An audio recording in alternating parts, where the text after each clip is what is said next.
салом дӯстон, аз хабари трансфери ду футболбози ҷавони тоҷик Ваҳдат Ҳанонов ва Манучер Сафаров ба пролигаи кишвари Эрон хоҳ-нохоҳ ҳар мухлиси футболи меҳан огоҳ шуд. Бозингарони ҷавони дастаи Истиқлол ва мунтахаби то 23 солаи кишвар бо бозиҳояшон ҳамагонро тавонистанд тасхир бинамоянд. Маҳз барои айна ҳамин гуна гузаришҳо иштироки дастаҳои Тоҷикистон дар мусобиқаҳои фароқоравӣ муҳимияти беандоза дорад. Метавон тахмин кард ки ба трансфери ду ғунчаи умеди футболи кишвар ширкати Истиқлол дар Лигаи Чемпионои Осиё таъсири бузург дошт. Имрӯз мо дар бораи расман таздиқ шудани ин хабар гап мезанем. Пеш аз сар кардан бояд хотиррасон кунем ки сарпарасти барномаи мо ширкати 1x мебошад. Имрӯз низ дар топ 5 чемпионати Аврупо рақобатҳои ҷолиб баргузор мегарданд ва барои шавқовартар кардани тамошои онҳо метавонед аз 1x истифода кунед, зеро онҷо коэффициентҳои баланд пешниҳод мегарданд. Дар роҳи регистратсия кунед ва истифодаи промокоди MG9777-ро фаромӯш насозед, зеро бо он дар аввалин пардохт то $100 бонус медиҳанд. Ссилкаи бозӣ дар комментарияи ин видео. Манучер ва Ваҳдат худро футболбозоне нишон доданд ки метавонанд дар сатҳи баландтарин бозӣ кунанд. Гумон меравад ки нуқтаи гардишӣ дар трансфери футболбозони ҷавон бозии байнихудии дастаҳои Истиқлол ва Персеполис дар даври якашниҳои Лигаи Қаҳрамонон шуд. Мисле ки МЮ аз бозии Криштиану ба ҳайрат омада дарҳол аз паси харидани ӯ шуд, Персеполис ҳам шоҳиди бозии олитарин дар иҷрои Манучер ва Ваҳдат гардид. Ваҳдат Ҳанонов метавонад дар мавқеҳои гуногун дар як сатҳи муайян бозӣ кунад.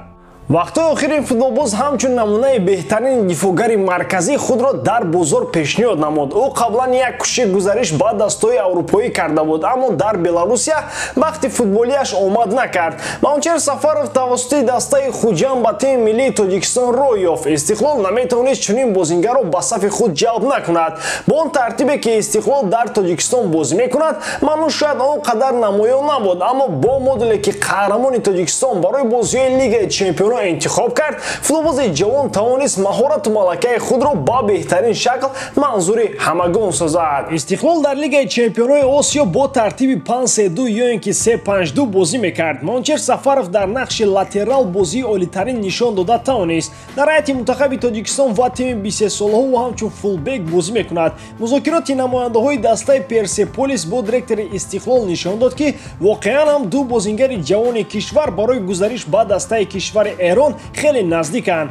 мо аз пайвастани Манучер Сафаров ва Ваҳдат Ҳанонов ба дастаи Персеполис розӣ ҳастем. ҳузури ин бозингарон дар чунин дастаи қавӣ метавонад барои рушди футболи тоҷик мусоидат кунад, зеро ин яке аз дастаҳои бузурги Эрон ва Осиё мебошад, ки дар 5 соли охир 5 маротиба дар Лигаи Эрон пирӯз шуда, 2 маротиба ба финали Лигаи Чемпионон рохат гирифтанд, гуфт директори дастаи Истиқлол Ҷаҳонгир Ҷалилов. гуфта мешавад ки ба футболбозони ҷавони кишвар шахсан сармураббии Персеполис Яҳьё Ғуломмуҳаммадӣ мароғ зӯр кардааст.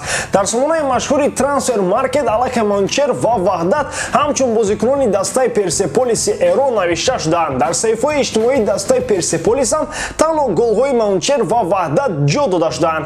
сторизҳои инстаграми дастаи эронӣ пур аз голҳои ин ду бозингари ҷавон мебошанд. Манучери 20 сола ва Ваҳдати 21 сола танҳо дар интизори гирифтани раводиди кишвари Эрон мебошанд. онҳо аввалин футболбозоне мешаванд ки метавонанд дар мартабаи баландтарини кишвари Эрон бозӣ кунанд, вале дар маҷмӯъ қабл аз онҳо бозингари дигари тоҷик дар Эрон бозӣ карда буд. аз соли 2010 то 2012 Акмал Холматов шарафи дастаи ПАС ҳамадонро ҳимоя кард, лекин ин даста дар Лигаи якуми Эрон бозӣ мекард. дербии шаҳри Манчестер нишон дод ки ду дастаи ин шаҳр айни ҳол аз ҳамдигар фарсахҳо дуранд. аз дақиқаи аввал то охир бозингарони Манчестер Сити бозиро таҳти назорати худ нигоҳ доштанд. барои Манчестер Юнайтед лозим буд ки ба дарвозааш гол сар надиҳад, аммо хеле зуд маҳз ҳамин ҳолат рух дод. ба Сулшер 3 бозӣ вақт дода шуд то вазъи МЮ-ро беҳтар кунад. пас аз ин бозиҳо метавон гуфт ки МЮ кунунӣ қавитар аз Тоттенхеми мурда, баробари Аталанта ва хеле заиф аз Манчестер Сити мебошад. ин дастаи чоҳуруми Англия аст ки метавонад дар марҳилаи якуми плей-оффи Лигаи Чемпионон аз саф берун шавад. чанд ҳафта пеш МЮ дар бозӣ бо Ливерпул намедонист ки бо Жота кӣ бозӣ мекунад. Арон Ван-Бисака хеле баланд бозӣ карда мехост сади Рой Робертсон шавад. ин ҳолат ба он пасоварда расон ки Жота аз ақиби ӯ ҳамеша дар танҳоӣ мемонд ва ҳеҷ кас бо ӯ мубориза маза намебурд. Ба ҳамин тамом дӯстон, бовар дорам ки эҷодкории ман ба шумо писанд меояд. Лайк, комментария ва дар канал гумоҳ шуданро аз ёд набароред. Бо шумо буд мисли ҳар вақта Муҳаммад Гаиров. Хай дар паноҳи Аллоҳ.